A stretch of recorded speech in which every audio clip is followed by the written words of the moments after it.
आज हम NCERT class 7 chapter 3 ऊष्मा को समझेंगे। आज के इस डीप डाइव में हमारे पास इस अध्याय की एक बहुत ही शानदार और विजुअल स्लाइड डेक है। जी बिल्कुल, और हमारा उद्देश्य यही है कि एक अच्छे स्कूल टीचर की तरह हम इस पूरे विषय को इतनी सरलता से समझाएं कि कक्षा 7 के छात्रों के साथ साथ किसी भी जिज्ञासु व्यक्ति को ये आसानी से समझ आ जाए। बिल्कुल, क्योंकि यह विषय सिर्फ परीक्षा के लिए नहीं है, मतलब यह हमारे रोजमर्रा के जीवन से बहुत गहराई से जुड़ा है। जैसे हम सर्दियों में खास कपड़े क्यों पहनते हैं, या फिर खाना पकाने वाले बर्तन धातु के ही क्यों होते हैं। सही कहा। विज्ञान को वास्तविक जीवन से जोड़ने का ये एक बेहतरीन अवसर है। तो चलिए बिना किसी देरी के शुरू करते हैं। इस स्लाइड की हेडिंग है, क्या हम सिर्फ छूकर ऊष्मा माप सकते हैं? और इसमें एक बहुत ही दिलचस्प प्रयोग का वर्णन किया गया है। हाँ, मैं देख रहा हूं इसमें 3 बर्तन दिए गए हैं। बर्तन ए में ठंडा पानी है, बर्तन बी में गर्म पानी है और बर्तन सी में बिल्कुल सामान्य या नॉर्मल पानी है। तो प्रयोग यह है कि अगर कोई अपना एक हाथ ठंडे पानी में और दूसरा हाथ गर्म पानी में डाले, हाँ, और कुछ देर बाद और फिर अचानक उन दोनों हाथों को बाहर निकालकर सामान्य पानी वाले बर्तन सी में डाल दे, हाँ, तो क्या होगा? ये सच में दिमाग को चकरा देने वाला अनुभव होता है, क्योंकि जो हाथ पहले ठंडे पानी में था उसे वो नॉर्मल पानी अचानक बहुत गर्म महसूस होगा। अरे वाह! जी, और जो हाथ गर्म पानी में था उसे वही नॉर्मल पानी एकदम ठंडा लगेगा।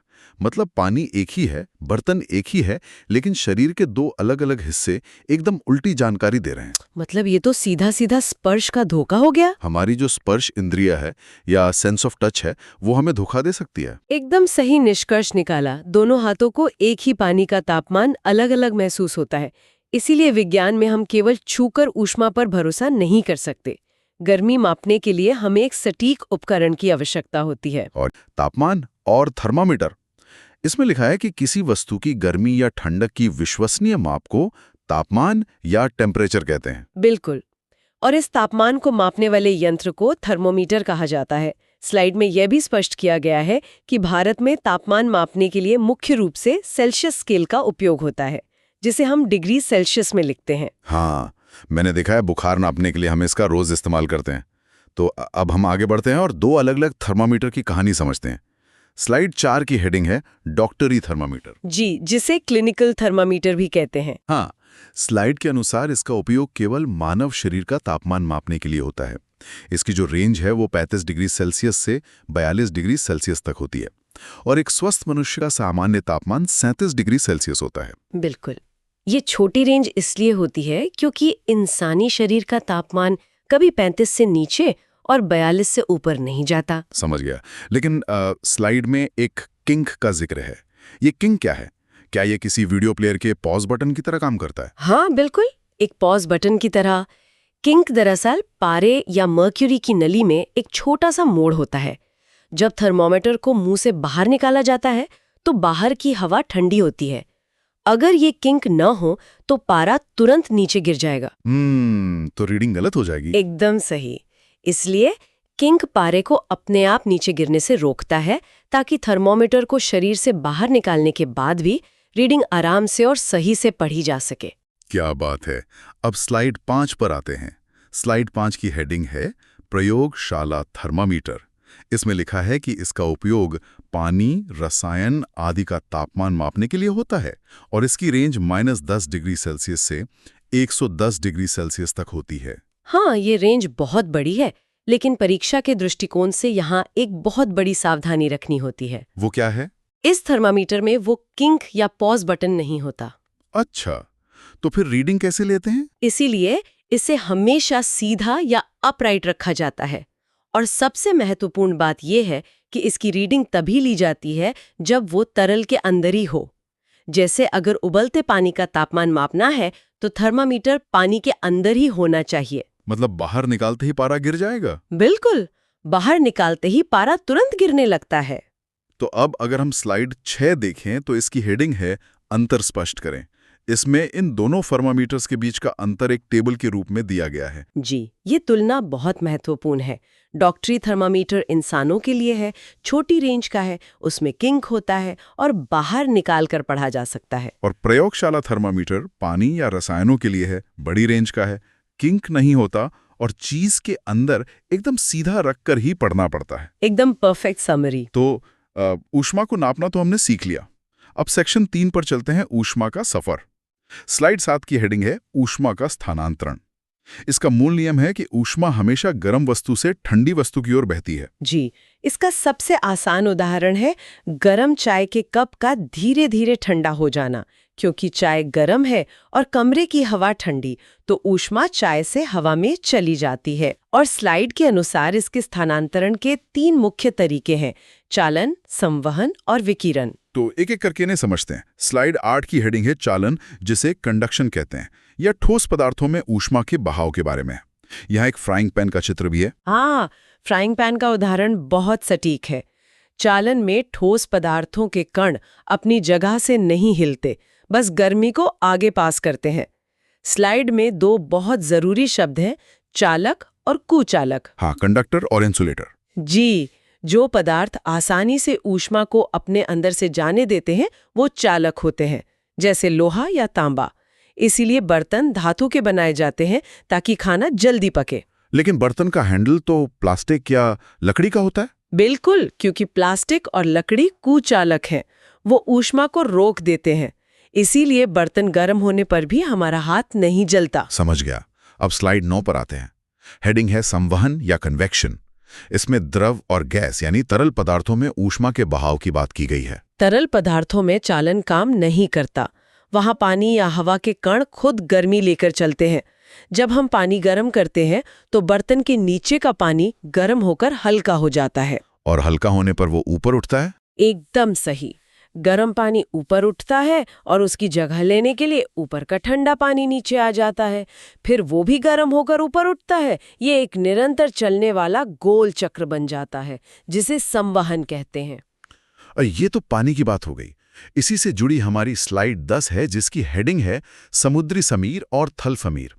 तो क्या संवहन का यह सिद्धांत प्रकृति में भी काम करता है? तटीय इलाकों में दिन और रात में हवा की दिशा क्यों बदल जाती है? यह प्रकृति का बहुत ही सुंदर डिजाइन है। दिन के समय जमीन समुद्र के पानी से ज्यादा जल्दी गर्म होती है, तो जमीन के ऊपर की हवा गर्म होकर ऊपर उठने लगती है। और फिर उस खाली जगह को भरने के लिए समुद्र की तरफ से ठंडी हवा जमीन की ओर आती है। बिल्कुल। और इसी समुद्र से आने वाली ठंडी हवा को समुद्री समीर या सी ब्रीज कहते हैं। और रात में इसका उल्टा होता होगा। जी, रात में जमीन जल्दी ठंडी हो जाती है, लेकिन समुद्र का पानी अभी भी गर्म रहता है।